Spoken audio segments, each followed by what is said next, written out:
ஆறு தனக்காக ஓடுவதில்லை, மரம் தனக்காக பழுப்பதில்லை, ஆசிரியர் தமக்காக வாழ்வதில்லை. எதைய விதைக்கிறோமோ அதையத்தான் அறுவடை செய்ய முடியும்.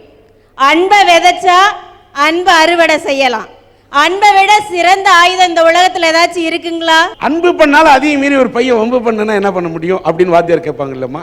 வம்புங்கிறதே குழந்தைங்க தெரிஞ்சு செய்யறது இல்லை சார். பள்ளிக்கு வரான், அப்போ அந்த இடத்துல நம்ம அன்பை காமிச்சாதான் அவன் படிச்சு பெரியவன் ஆகிறதுக்கு ஒரு வாய்ப்பு இருக்கு. ஒரு குறிப்பிட்ட அளவு வரைக்கும் அன்பை காட்டலாம், அதுக்கப்புறம் பெரும்பால தான் அடிக்கணும். எதுக்கும் ஒரு லிமிட் இருக்குல்ல. நம்ம நாட்டுக்கு சுதந்திரமே அன்பாலையும் அகிம்சையாலையும் தான் காந்தியடிகள் வாங்கி கொடுத்தார். நீங்க சொன்ன அதே காந்திஜி தான் நாட்டுல பிரச்சனை வரும்போது தற்காப்புக்காக ஆயுதத்தை ஏந்திரத்துல தப்பே இல்லைன்னு சொல்லியிருக்கார். உலகிலேயே ஆயுத பலம் வாய்ந்த நாடு எது தெரியுமா? அமெரிக்கா. அந்த அமெரிக்காவே வல்லரசா இருக்கிற அமெரிக்கா குழந்தைகளை அடிக்க கூடாதுன்னு சட்டம் போட்டிருக்கு. அதே மாதிரிதான் வளர்ந்த நாடு ஜப்பானும் அந்த நாட்டுல 15 நாளைக்கு முன்னாடி குழந்தைங்க குறும்பு செஞ்சா அடிக்கலான்னு தான் சட்டம் போட்டு கம்ப்யூட்டர்ல பாடம் படிச்சுட்டு இருக்கிறான். சவுதி அரேபியாவும் நல்ல நாடுதான். அங்க குற்றங்களுக்கு கொடுக்கக்கூடிய தண்டனைகள் அதிகம், அதனால அங்க குற்றங்கள் கம்மியா இருக்கு. சவுதி அரேபியா மன்னராட்சி நாடு, நம்ம இந்தியா ஜனநாயக நாடு. பைபிள்லயே சொல்லி இருக்கு சார், பெரும்பை கையில் ஆளாதவன் சிறந்த தந்தை ஆக முடியாதுன்னு. அதே பைபிள்ல தான் சொல்லி இருக்கு, ஒரு கன்னத்தில் அறைந்தால் மறு கன்னத்தை காட்டு. நீங்க ஒண்ணு தப்பா புரிஞ்சிட்டு இருக்கிறீங்க. நாங்க ஒண்ணு மாணவர்களை வலிக்கணுங்கிறதுக்காக அடிக்கிறது இல்ல, அவங்க முன்னேறணுங்கிறதுக்காக திருத்தறதுக்காக தான் அடிக்கிறோம். ஊனப்படுத்துறதுக்காக இல்ல, ஊக்கப்படுத்துறதுக்காக மட்டும்தான் அடிக்கிறோம். நான் சொல்றேன், மாணவங்கிறவன்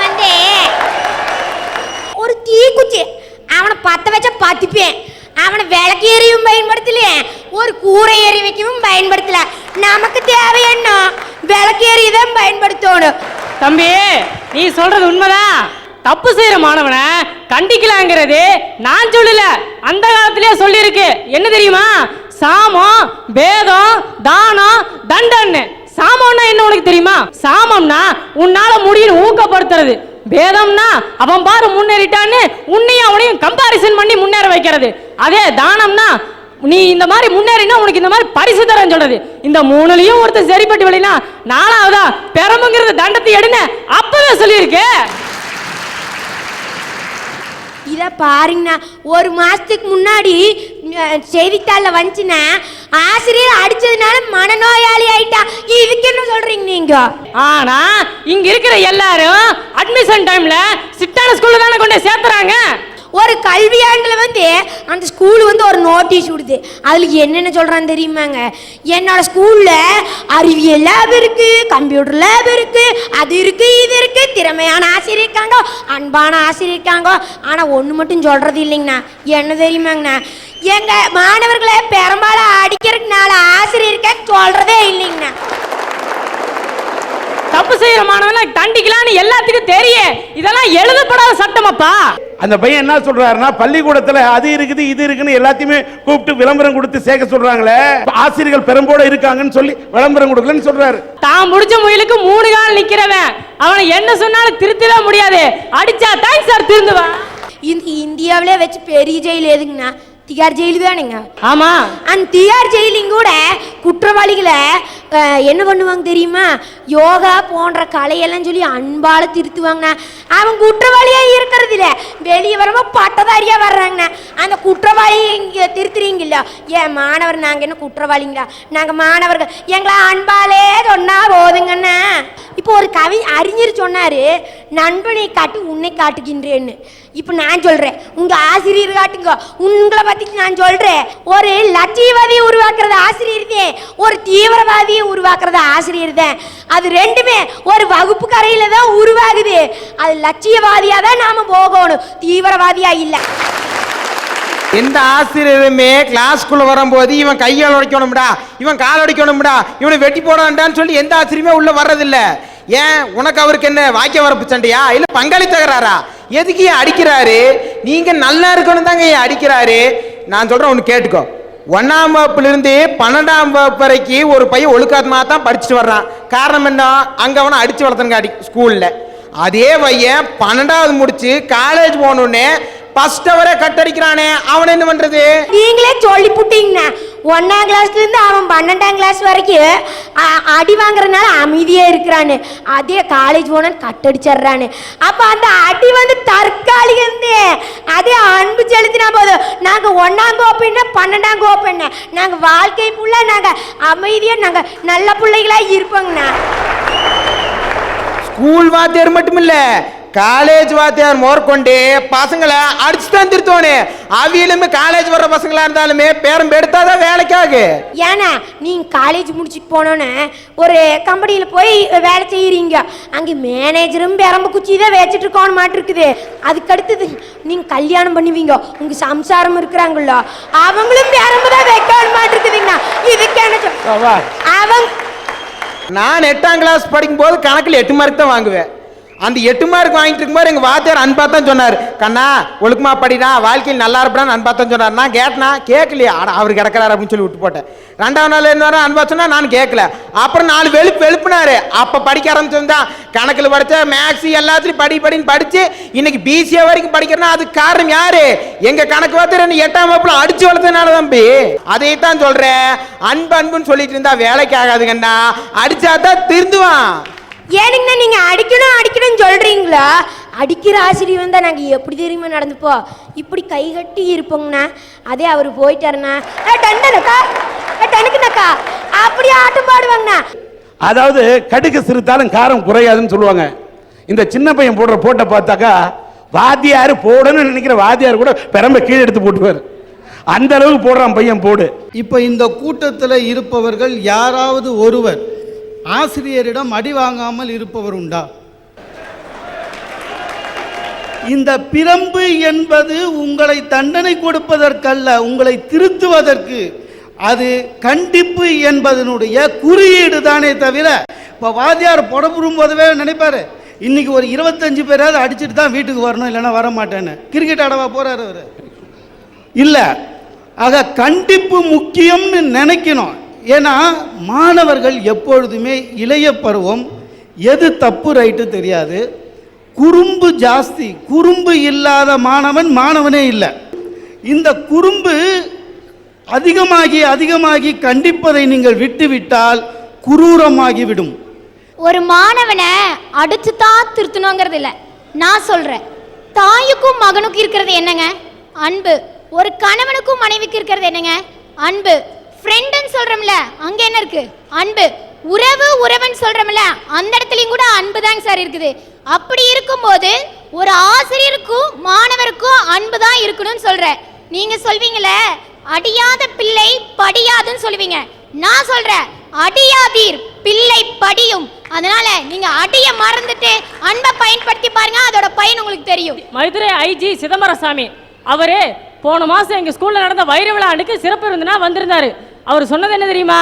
இதே கையால இதே பள்ளியில இதே ஆசிரியர்கிட்ட நிறைய அடி வாங்கி திருந்தனாலதான் மதுரையில சட்ட ஒழுங்கு நிர்ணயிக்கிற ஒரு காவல் அதிகாரியா உயர்ந்திருக்கேன்னு சொல்லியிருக்காரு இல்லையா? நீங்க சொல்றத பார்த்தா எப்படி இருக்கு தெரியுமா? நாட்டுல ஒரே ஒரு ஐஜி இருக்கிற மாதிரியும் அவரை அடிச்சு வந்தவர மாதிரி இருக்கு. உலகத்துல எத்தனையோ ஐஜி இருக்காங்க, எல்லாரும் அடிச்சு வந்ததே கிடையாது. அன்புல வந்தவங்க தான் இன்னைக்கு முதல் நிலையில இருக்காங்க. இதுக்கு என்னங்கறீங்க? குழந்தை ஊசி குத்துனா அழத்தான் செய்யும், அதுக்காக ஊசி குத்தாம விடுறோமா? குணப்படுத்தணும்னா ஊசி குத்தி தான் ஆகணும். அதே மாதிரிதான் புள்ள தப்பு செஞ்சா அடிச்சா வலிக்கத்தான் செய்யும், ஆனா அவன் திருந்தணும்னா அடிக்கதான் செய்யணும். நீங்க ஏங்க தற்காலிகமா இருக்கிற இங்கிலீஷ் மெடிசனை பயன்படுத்துறீங்க? அன்புங்கிற நாட்டு மருந்தை பயன்படுத்தி பாருங்க, அதோட பயன் தெரியும். நீ அந்த காலத்திலேயே இருக்கமா, இந்த காலத்துக்கு வா கொஞ்சம். இது நவீன யுகம், கம்ப்யூட்டர் காலம். ஊசி குத்துனமா குணப்படுத்துறமான்னு போயிட்டே இருக்கணும். நீங்க சொல்றது எப்படி இருக்கு தெரியுமா? ஒரு மாணவன் தற்காலிகமா உங்களுக்கு பயனுக்காக திருந்தினா போதுங்கிற மாதிரி இருக்கு. இன்றைய மாணவன் தான் நாளைய குடிமகன். அப்படி இருக்கும்போது எது முழுமையா இருக்கோ அதைத்தான் பயன்படுத்தணும். அடிங்கிறது தற்காலிகம், அன்புங்கிறத நிரந்தரம். ஒரு பையன் ஒரு நாள் ஸ்கூலுக்கு லேட்டா வர்றான். வாத்தியார் பாக்குறாரு, கண்ணா ஏண்டா லேட்டு? ஐயா இப்படி லேட் ஆயிருச்சமே. சரி மன்னிச்சு அன்பா சொல்லி விட்டுறாரு. அடுத்த நாள் மறுபடியும் லேட்டா வர்றான். வாத்தியார் கேட்கிறாரு, அப்புறம் மறுபடியும் மன்னிச்சு அன்பா திருத்தி விட்டுறாரு. மறுநாள் பார்த்தா அவன் ஆளையே காணா. எங்கடான்னு பார்த்தா கட்டடிச்சுட்டு படத்துக்கு போயிட்டான். இந்த மாதிரி பயல்கள் எல்லாம் அடிச்சா தான் வழிக்கு வருவாங்க. கட்டடிச்சிட்டு போனானா என்னங்கிறது நம்மளுக்கு தெரியாது. அவனை கூப்பிடு, என்ன காரணத்துக்கோசரம் வரல, சூழ்நிலை அவனுக்கு என்னன்னு பாரு. அப்புறம் அவங்க அப்பா அம்மாவை வர சொல்லு, அவங்க கிட்ட கேளு பையன் ஏன் பள்ளிக்கூடத்துக்கு வரலன்னு சொல்லிட்டு. அவங்களுக்கு அது தெரிஞ்சிருந்தா மாணவன்கிறவன் ரெட்டை மாட்டு வண்டியில பயணம் செய்யறவன் மாதிரி ஒரு மாடு ஆசிரியர் இன்னொரு மாடு பெத்தவங்க 2 பேரும் கலந்து ஆலோசிச்சு அவனை எப்படி திருத்த முடியுங்கிற வழியை பாருன்னு தான் சொல்றோம். குரங்கு மாதிரி சேட்டை பண்ற பையனை என்ன பண்ணுவீங்க? அவன் குறும்பு பண்ணனாத்தாமா குழந்தை அவன். அப்ப என்ன பண்ணணும், நல்ல ஒரு உளவியல் நிபுணர்கிட்ட கூட்டிட்டு போய் அந்த தவறு ஏன் அவன் செய்யறாங்கிறத பார்க்கணும். பாதி பேர் குரங்கு மாதிரி தான் சேட்டை பண்ணிட்டு இருக்கான். எல்லாத்தையும் கூட்டிட்டு போய் நீங்க போய் உளவியல் நிபுணர்கிட்ட காட்டிட்டு இருப்பீங்க. நான் எல்லாத்தையும் கூட்டிட்டு போக சொல்ல, குறும்பு பண்ற பையன் அவனுக்கு ஒரு ஆடுகளத்தை அமைச்சு கொடுங்க. அவனுக்கு என்ன தனித்திறமை இருக்குன்னு பாருங்க. அவன் தனித்திறமையை கொண்டு வர்றதுக்கு ஒரு களம் அமைச்சு கொடுத்தீங்கன்னா அப்புறம் ஏன் அடி உத குத்துக்கெல்லாம் அவன் போறான். சொல்ற கதையை பார்த்தா பையன் கட்ட அடிச்சுட்டு சினிமாக்கு போனா நீங்களே டிக்கெட் எடுத்து கூட போய் உட்காந்து சினிமா பாக்குற மாதிரி இல்ல இருக்கு. நீ இப்ப அடிக்கலான்னு அடிச்சு சொல்ற, அடிக்க கூடாது என்று அடித்து சொல்வதற்காக நம்முடைய உளவியல் நிபுணர் வேதகிரி அவர்கள் வந்திருக்கிறார்கள். ஒரு மனிதனை பாராட்டப்படும் பொழுது, பரிசளிக்கப்படும் பொழுது, தட்டி கொடுக்கும் பொழுது அவனுடைய மூளையும் நரம்பு மண்டலமும் சிறப்பாக வேலை செய்து அவர்களுடைய திறமையை முழுமையாக வெளி கொண்டு வர முடியும் என்று பிசியாலஜி, உடற்கூற்றியல், உளவியல் இந்த ஆராய்ச்சிகள் கண்டுபிடித்திருக்கின்றன.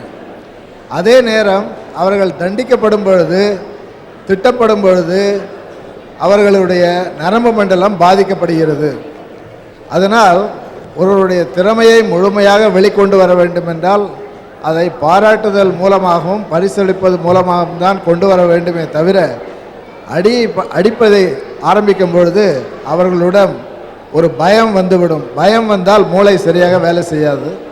இது ஆராய்ச்சிகளே கண்டுபிடிக்கப்பட்டுள்ளது.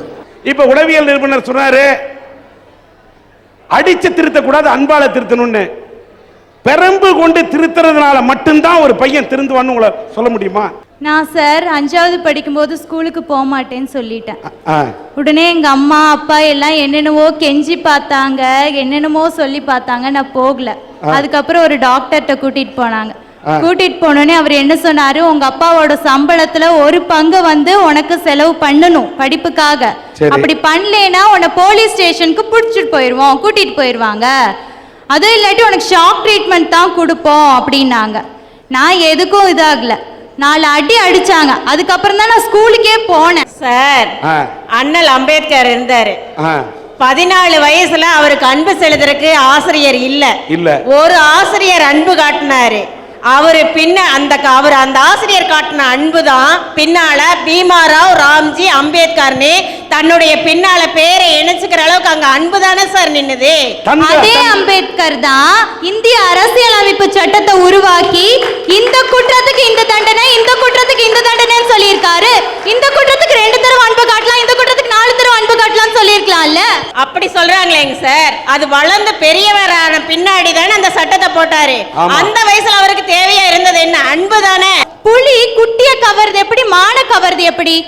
குட்டிய அது காயப்படுத்தணும்னு கவர்றது இல்ல. அதே மாதிரிதான் ஆசிரியர்கள் காயப்படுத்தணும்னு பிள்ளைகளை அடிக்கல. அவங்க நல்லதுக்காக தான், அவங்க வாழ்க்கையில மேம்படணும் தான் அடிக்கிறாங்க. அந்த அக்கா அப்படியே இருந்து குரங்குன்னு சொல்லுது, மயிலுன்னு சொல்லுது, அது இதுன்னு சொல்லுது.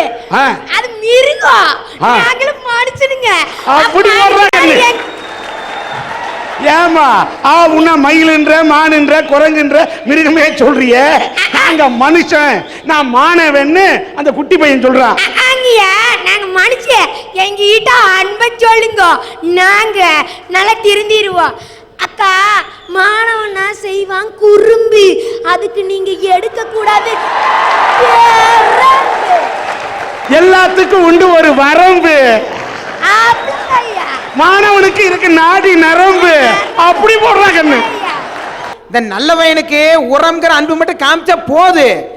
கெட்டவன் இருக்கான் பார்த்தீங்களா, கரமுறான் நிலத்துக்கு, அவனை கடப்பாறையால குத்தி மண்வெட்டியால தலையில் ஒரு போடு போட்டு அங்க இருக்கிற தேவையில்லாத களையெல்லாம் புடுங்கி எரிஞ்சாதான் அவன் பண்பட்ட நிலமா மாறுவான்.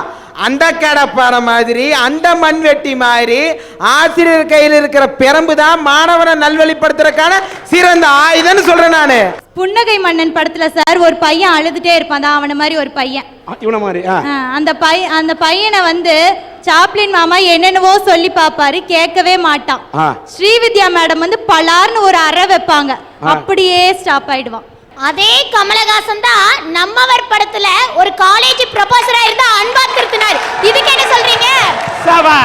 ஏம்மா மயிலே மயிலே இறகு போடுங்க, போடாது, நம்மளால அதை போட வைக்கணும். சார் மாணவங்கிறது என்னங்க சார், மயிலுங்களாங்க சார்? மாணவர்களுக்கும் உணர்வுக இருக்கு. நீங்க அந்த பெரம்பு எடுக்கிற நாட்டி அந்த மாணவன் எத்தனையோ லட்சியத்தோட இருக்கிறான், அந்த வர நாட்டி ஸ்கூலை வெறுக்கிறான், அவன் படிக்கிறக்கே விருப்பம் இல்லாம போறான், கட்டடிக்கிறான். எல்லா தப்புமே அந்த பெரம்புனால தான் சார் வருது. இந்த பெரம்பை விடுங்க, அன்பை பயன்படுத்துங்க, அவன் முழுமையான நல்ல மனிதரா வருவான். ஹோம்வொர்க் கொடுக்குறோம் சார், அப்ப வந்து ஒரு மாணவன்ட்ட அன்பா சொன்னா செய்ய மாட்டான். இதே 4 அடி வச்சா ஒழுங்கா செஞ்சுட்டு வருவான். அதே பிடிக்காம அதை செஞ்சாலுமே அவன் திரும்ப திரும்ப செஞ்சானா அவனுக்கு ஒரு பயிற்சி கிடைக்கும். அதுதான் கட்டுப்பாட்டுக்கும் ஒழுக்கத்துக்கும் வழிவகுக்கும்.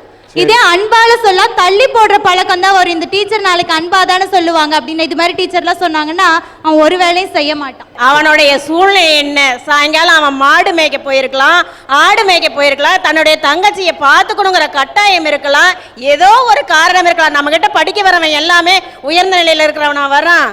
அப்ப அந்த குழந்தையோட சூழ்நிலை என்னன்னு சொல்லி கேளுங்க. அவன் எழுதலையா இல்ல உண்மையாலுமே தப்பு செய்யற மாணவனாவே இருக்கட்டும், டே தம்பி நீ நாளைக்கு இல்ல நாளானைக்கு எழுதிட்டு வா, உனக்கு ஒரு அவன் எழுதிட்டு வந்தானா ஒரு நன்று போடுங்களேன், ஒரு வாரம் எழுதுறான் மிக நன்று போடுங்களேன். ஊக்குவிக்கிறது பத்தாதா சார், வருஷம் பூரா எழுதிட்டு வரான் ஒரு சர்டிபிகேட் கொடுங்களேன். ஒரு மாணவனை இத்தனை தடவை நாங்க அடிக்கிறோம்னு சொல்லி அவனுக்கு ஒரு ஆசிரியருக்கு சம்பளம் உயர்த்துறாங்களா? இத்தனை மாணவன் அவர் இந்த மாசத்துல அடிச்சிருக்காருன்னு சொல்லி சம்பளம் உயர்த்துறது இல்லையே. அவனை ஒரு நல்ல நிலைமை கொண்டு வரணும்னு நாங்கெல்லாம் ஆயுதத்தை எடுக்கிறோம். அந்த நல்ல நிலைமைக்கு தான் அன்பால கொண்டு வரணும்னு சொல்றான். காந்தியடிகள் பாரிஸ்டர் பட்டம் படிக்க இங்கிலாந்து போறாரு சார். அம்மா என்ன சத்தியம் வாங்கினாங்க? அன்பா சொல்லித்தானே சத்தியம் வாங்கினாங்க. அவர் ஒழுக்கம் செய்யலனா வரலையா திரும்பி இந்தியாவுக்கு? அன்பாவே சொல்லணும்னா எதுக்கு சார் போலீஸ் ஸ்டேஷன்ல ஊருக்கு ஊர் ஆசிரமத்தை வச்சு அதுலயே அன்பை புகட்ட வேண்டியதானே சார்? அடிக்கலான்னு சொல்றதுக்கு நீங்க இருக்கிறீங்க, அடிப்பதில் பிரச்சனை இருக்கு என்று சொல்வதில் இவர்கள் இருக்கிறார்கள். ஆக குழந்தைகளை கண்டிக்க பெரம்பு எடுக்கலாமா கூடாதா என்ற ஒரு பிரச்சனை தலையாய பிரச்சனையாக மக்களிடத்தில் எழுந்த காரணத்தால் தான் ஒரு அரசு சட்டமே போட்டிருக்கிறது.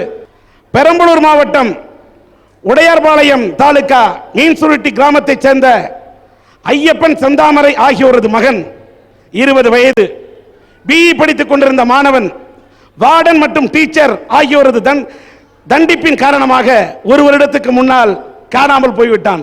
அப்பா அம்மா 2 பேருமே படிக்காதவங்க. அவங்க எந்த அளவுக்கு படாத பாடுபட்டிருக்கிறார்கள் என்பதை இங்க நான் சொல்றதை விட அவங்களே சொல்லுவாங்க, கேளுங்க. சொல்லுங்க ஐயா. நான் பழைய இரும்பு வியாபாரம் சைக்கிளில் போய் ரோடோட போயிட்டு வியாபாரம் பண்ணிட்டு இருந்தேன். ஓரளவு சம்பாரித்து ஓரளவு இருக்கும்போது ஒரு கடையும் வச்சேன். கடை வைக்கும்போது எனக்கு கணக்கு வழக்கு தெரியல, சரி பையனாலும் அது நல்ல முறையில் வளர்க்கணும் அப்படின்ட்டு ஒரு பையனும் படிக்க ஆரம்பித்தாங்க. கொண்டு காலேஜில் நல்ல முறையில் படிச்சோடனே கொண்டு காலேஜில் சேர்த்துதுங்க. சொல்லுங்கள். பையன் பிஏ படிக்குவான், நல்லா படித்து நல்லா முன்னேறி நம்மளை நல்ல முறையில் வச்சுருப்பான்னு தான் சார் நாங்கள் கல்லூரியில் கொண்டாட்டோம். 20 வயசு வரலையும் அந்த பிள்ளைய வளர்க்க எவ்வளோ ஒரு கஷ்டப்பட்டுருப்பாங்கன்னு உங்களுக்கே தெரியும் சார். அந்த அளவுக்கு படிச்சுக்க வச்சு அதை கல்லூரிக்கு அனுப்பியிருக்கோம். அதை எவ்வளோ பொறுப்பாக நீங்கள் பாதுகாத்து ஒன்று அந்த பிள்ளை படிக்கலையா, இந்த பேரண்ட்ஸை கூப்பிடுங்க, இந்தாப்பா உங்கள் பிள்ளை இந்த மாதிரி படிக்கல, அதை எப்படி நீங்கள் எதுங்கணுமோ அதை மாதிரி பராமரிங்க அப்படின்னு அவங்க பேரண்ட்ஸ் கிட்ட பிள்ளையாவது ஒப்படைச்சிருக்கணும் சார். அதுவும் ஆணும் பெண்ணு 2 பேரும் சேர்ந்து படிக்கிற ஒரு கல்லூரியில் எல்லாரும் முன்னாடியும் வச்சு அடிச்சுட்டாங்க சார். அடிச்சு அவமானம் தாங்க அவன் வெளியில் கிளம்பிட்டான். இன்னைக்கு என் குழந்தைய விட்டுட்டு தவிக்கிற தேவை எங்களுக்கு எவ்வளோ ஒரு இழப்புங்கிறது எங்களுக்கு சொல்ல முடியல சார். 1 வருஷமா நாங்கள் பிள்ளைய இழந்துட்டு தவிக்கிறது எங்களுக்கு தான் சார் தெரியும். இன்னைக்கு அந்த பிள்ளை எங்க இருக்கிறான், எப்படி இருக்கிறான், சாப்பிட்டானா சாப்பிடலையா, தூங்குனானா தூங்கலையா, அந்த அளவுக்கு தவிக்கிறோம் சார் நாங்க. இந்த மாதிரி எங்களுக்கு ஒரு ஏற்பட்ட தவிப்பு இனி எந்த ஒரு பேரண்ட்ஸுக்குமே வரவே கூடாது சார். அப்பாவும் படிக்கல அம்மாவும் படிக்கல, ஆனா தன் பிள்ளையாவது படிக்கிட்டு தான் நினைச்சாங்க. அங்க அனுப்பிச்ச புள்ள வெளியில வரலன்னு சொன்னோன்னே, காணுன்னு சொன்னோன்னே ஒரு தாய் தான் சாப்பிட முடியல சோத்த எடுத்து வாயில வச்சா தன் புள்ள எங்க இருக்கானோ, ரோட்டு ஓரத்தில் இருக்கானோ, எங்க சாப்பிட்டானோ சாப்பிடலையோன்னு சொல்லிட்டு அந்த தாய் துடிக்கக்கூடிய அந்த விதை பார்த்தா அந்த அம்மா அழுகுறாங்க. நல்ல இதயம் இருக்கிற எல்லாரையாலும் இது தாங்க முடியும்னு நினைக்கிறீங்களா? தான் பெத்த பிள்ளைய இழந்த பிறகு ஒரு தாயால தூங்க முடியும்னு நினைக்கிறீங்களா? முடியாது. எங்க அவர் நிச்சயமா உங்களுடைய மகனும் மகளும் கிடைக்க எல்லாம் வல்ல இறைவனை இந்த சபையின் சார்பாக நாங்கள் பிரார்த்தனை செய்வோம். இவங்க சொன்னாங்களே குழந்தையை அடித்துத்தான் திருத்த வேண்டும் என்று இந்த அம்மா சொன்னாங்க. நான் ஒன்னு சொல்றேன், எந்த ஆசிரியரும் ஒரு பையனை காயப்படுத்த வேண்டுமோ, ரணப்படுத்த வேண்டும், ஊனப்படுத்த வேண்டும் என்று எந்த ஆசிரியரும் அடிப்பதில்லை. நோக்கம் என்னவோ அந்த மாணவனை நல்வழிப்படுத்த வேண்டும் என்றுதான் அந்த ஆசிரியர் நினைக்கிறார். நோக்கம் கரெக்ட் தான். ஆனா அந்த நோக்கத்தின் விளைவு எங்க போகுது பாத்தீங்களா? எந்த அளவுக்கு ஒரு தாக்கத்தை ஏற்படுத்தியது பாத்தீங்களா? அவங்க என்ன சொல்றாங்க, என் புள்ள படிக்காட்டா கூட பரவாயில்ல, எங்க கூட இருந்தா என் புள்ள இருந்து வாழ்ந்தா போறோம் அப்படின்னு அந்த தாய் தந்தை துடிக்கிறாங்க. 51E ஒரு செக்ஷன் இருக்கிறது. அந்த 51E சட்டத்தில் என்ன சொல்லிருக்கு? அடிக்கலாம்னா பெரம்பு கொண்டு உள்ளங்கையில அடிக்கலாம், காயப்படாமல் அடிக்க வேண்டும், ரிஜிஸ்டர்ல யாரையா சாட்சி வைத்துக் கொண்டு அடிக்க வேண்டும். ஒரு ஆசிரியர் மாணவனை அடிக்கணும்னா இவ்வளவு சட்ட திட்டத்தை சட்டம் வகுத்து வைத்திருந்தது. பள்ளிக்கூடத்துக்கு மாணவர்களை அனுப்ப படிப்பதற்கு மட்டும் அல்ல, அவன் உலக வாழ்க்கையை கற்றுக்கொள்ள வேண்டும் என்பதற்காக, பண்பை சொல்லி தரணுங்கிறதுக்காக. இப்ப அந்த பையன் விஜயன் அந்த பெற்றோர்கள் இழந்து தவிக்கிறார்கள், காணாமல் போயிட்டான். அந்த பையனை சக மாணவர்களுக்கு முன்னால் வார்டன் அடிச்சிருக்கிறார். அவனாவது 20 வயசு விஜயன், ஒரு 5 வயசு புள்ள, பிஞ்சு பிள்ளையானாலும் அந்த குழந்தையை கூட இருக்கக்கூடிய சக மாணவர்களுக்கு முன்னால் அடித்தால் அந்த மாணவனின் அந்த குழந்தையின் மனநிலை பாதிக்கப்படுகிறது. என்னோட பள்ளிக்கூடத்து ஆசிரியர் இந்த பொண்ணு சொன்ன மாதிரி அவர் கையில பெரம்பு வச்சிருந்தாரு. ரொம்ப அற்புதமா எனக்கு பாடம் சொல்லி தருவாரு. தேராமன்னா செப்புவ துடையேன் எல்லரு சிறப்பின் இமயவர் வியப்ப புல்லரு புன்கண் தீர்த்தோ நன்றியும் என்று தமிழ் சொல்லக்கூடிய அந்த தமிழ் ஆசிரியர் கையில பெரம்பு வச்சிட்டு இருப்பாரு. சரியா ஒப்பிக்கலனா ஒப்பிட அப்படின்னு சொல்லிட்டு டேபிள் ஒரு தட்டு தட்டுவாரு அந்த பெரம்பால. ஒவ்வொரு நாளும் டேபிள்ல பெரம்பால அடிச்சாரே தவிர மாணவனோட கையில அடிச்சதே இல்லை. ஆனா அப்படி டேபிள்ல தட்ட அந்த ஆசிரியர்கிட்ட படிச்சு தமிழ அப்படி கற்றறிந்ததனாலதான் இந்த டி ராஜேந்தர் இன்றைக்கு கூட தமிழில் தடாகத்தில் மீன் 2 காமத்தில் தடுமாறி தாமரை பூ மீது விழுந்தனவோ இதை கண்ட வேகத்தில் பிரம்மனும் மோகத்தில் படைத்திட்ட பாகம்தான் உன் கண்களோ இடையின் பின்னடகில் 2 குடத்தை கொண்ட தம்புராவை மீட்டு சென்றால் என்று இன்றைக்கு தமிழ் பேசுகிறேன். கடைசியில் பள்ளியை விட்டு வரும்போது ஒன்று கேட்டேன், ஐயா பல நாள் ஒவ்வொரு நாளும் டேபிள் வச்சு குச்சி வேக வேகமா தட்டிருக்கீங்க, ஆனா ஒரு மாணவன் கூட தப்பு செஞ்சா நீங்க அந்த பையனை அடிச்சதே இல்லையே ஏன்னு கேட்டேன். அப்போ அவர் சொன்னாரு, நான் பையன் அடிச்சா அவனுக்கு வலிக்கும், டேபிள் அடிச்சா வலிக்காதுரா ராஜா அப்படின்னு சொன்னாரு. நீங்க போய் ஏதோ ஒரு நல்ல நோக்கத்தை அடிக்க போய் அந்த மாணவர்கள் மனமுடைந்து தற்கொலை செய்து கொள்கிறார்கள், வீட்டை விட்டு ஓடி விடுகிறார்கள். அந்த பிள்ளை இழந்த தாய் தகுந்தகள் எல்லாம் அழுகுறாங்க. அவங்களோட பிள்ளை செத்துட்டா யாரு கொடுக்க முடியும்? இந்த வேதனை ஒரு ஆசிரியர் தவறு செய்தால் அது தலைமை ஆசிரியரை பாதிக்கிறது, அந்த கல்வி நிறுவனத்தை நடத்தக்கூடிய நிறுவனர்களை பாதிக்கிறது, ஏன் அது அரசாங்கத்தையே பாதிக்கிறது. அதனால ஒவ்வொரு பிள்ளையை பெற்ற ஒவ்வொரு பெற்றோர்களும் தங்க பிள்ளை நல்லா படிக்கணும் தான் நினைக்கிறாங்க, அதே நேரத்தில் தங்களோட பிள்ளையை இழக்கணும்னு நினைக்கல. ஆனா அதே போல ஆசிரியர்கள் மட்டும்தான் பிள்ளைகளை திருத்தணும் இல்லை, பெற்றோர்கள் கூட தங்கள் பிள்ளைகளை திருத்த வேண்டும். ஏதோ டியூஷன் வச்சுட்டு அந்த பிள்ளையை அப்படி படிச்சிரு பள்ளிக்கூடத்துக்கு அனுப்பிச்சிட்டு புத்தகத்தை வாங்கி கொடுத்து அந்த பிள்ளை படிச்சுன்னா படிக்காது. அந்த பிள்ளையை நன்றாக படிக்கிறானா என்று கவனிக்க வேண்டிய பொறுப்பு தாய் தந்தைக்கு இருக்குது. அதே நேரத்தில் ஆசிரியர்கள் பெரம்பு கொண்டு நீங்கள் தண்டிக்க கூடாது என்பதை இந்த அரட்டை அரங்கத்தின் மூலமாக நாங்கள் என் சார்பாகவும் சன் டிவியின் அரட்டை அரங்கத்தின் சார்பாகவும் உங்கள் சார்பாகவும் தெரிவித்துக் கொள்கின்றேன்.